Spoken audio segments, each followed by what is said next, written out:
Alright, what is up guys? In today's video, I'm going to be showing you guys the Fortnite aim training guide I've actually created for Fortnite specifically. So there's not going to be any Kovaaks in this is strictly Fortnite aim training. But anyways, I will be using my newly released Train Island V6 map for this guide. So if you guys haven't checked it out already, you should definitely watch that video. It's really good. And a lot of you guys have been supporting it, so I want to thank you guys so much for that.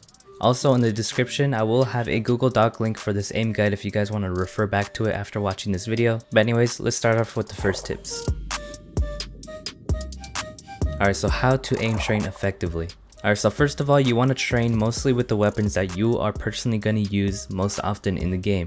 Especially with the new charged shotgun that's introduced in Season 3, I'm sure a majority of you ran into issues while using the shotty for the first time, so it's important to start learning the timing of the shots using this weapon. I think the reason most of us miss shots while using this weapon for the first time is that the weapon doesn't actually shoot as soon as you click the shoot button, it actually shoots when you release the shoot button.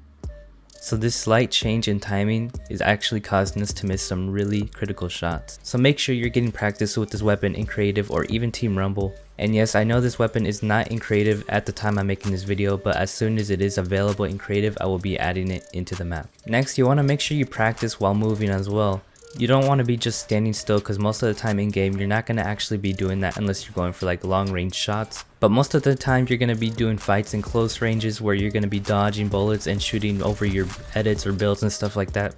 So when you're practicing your close range aim, make sure you are jumping around, strafing left and right and crouching. That way you get the most beneficial practice. Because when you're standing still, some of these scenarios can be very easy to do. Now when you're doing tracking scenarios, you don't really need to do this unless you're doing hip fire tracking.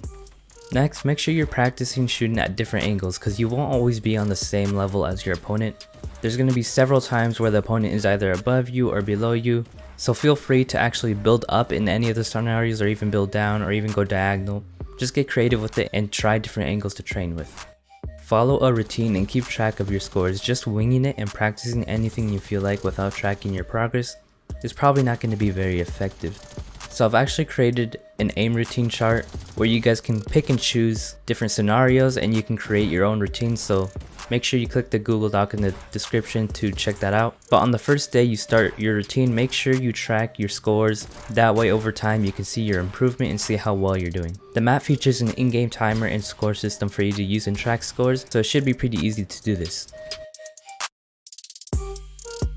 Next up is finding the right sensitivity. For those of you who are struggling to find the right sensitivity, you need to consider some of these questions. Does your sensitivity feel too fast or too slow? Or do you struggle with tracking or flick shots?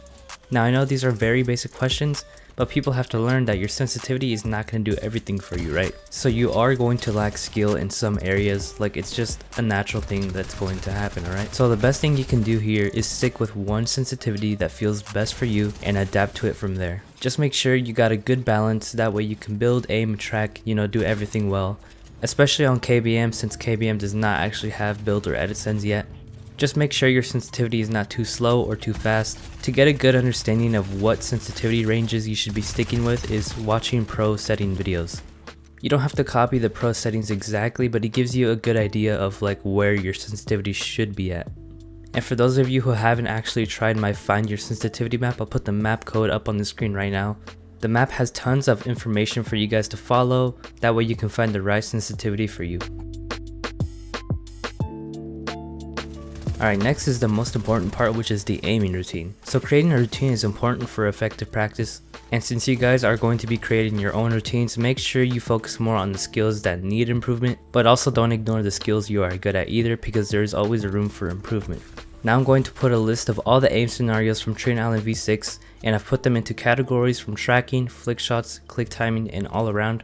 This way you can understand which scenario and which settings you should be using. This just makes it easier to understand which scenarios and settings you need to use to do tracking, flick shots, and all that stuff. Now next is the chart I actually created for you guys to pick and choose from. Alright, if you guys don't know where to get started when creating your own aim routine, I'm going to help you guys out. So first of all, if you're trying to practice everything, I would recommend choosing 2 scenarios from each section. So for tracking, maybe I would choose Glide and Bounce V2. For flick shots, maybe I would go with Pop-Up and Zombie Frenzy, and click timing, Crosshair and Pop-Up. And then on the side there, it also says if you should be standing still or moving, and the health options as well, so make sure you don't forget about that. And they even include the recommended weapons you should be using for each category. But anyways, once you've picked out 2 from each section, this is going to be your routine that you should be practicing daily if possible. And you should also create a second or third routine, that way you're not doing the same exact routine over and over again, because it probably will get repetitive. So kind of try to mix and match. Maybe one routine you do like everything. On one routine you focus more on tracking, and on your third routine maybe you focus more on flick shots or whatnot. Try to create at least 2 or 3 routines and then switch it up every day. And you don't have to record your scores every single day, because that is a lot of work. On day number 1, what I would do is do every single scenario and track your score. And then maybe every week you would do the same thing and see how much you have improved. Now once you start mastering the scenarios, you do not have to do what it tells you to do. You can get creative and start creating like your own variations of this. So for example, you can also practice your click timing in a tracking scenario by going slightly ahead of the target and then stopping and clicking the shoot button as the enemy moves into your crosshair. You can also combine click timing and tracking into one by tracking the enemy and only shooting once every second. There's literally infinite possibilities when it comes to practicing your aim. When something starts becoming easy, try to come up with like a different variation that's going to be harder. This is similar to exercising. As you get stronger, you do have to try new variations in order to keep going further and improving. So anyways, that should wrap it up. Hopefully you guys have a better understanding of how to actually aim train effectively. But anyways, feel free to ask me any questions in the comments, or even post your own training routine in the comments for others to see. And I'll see you guys in the next one.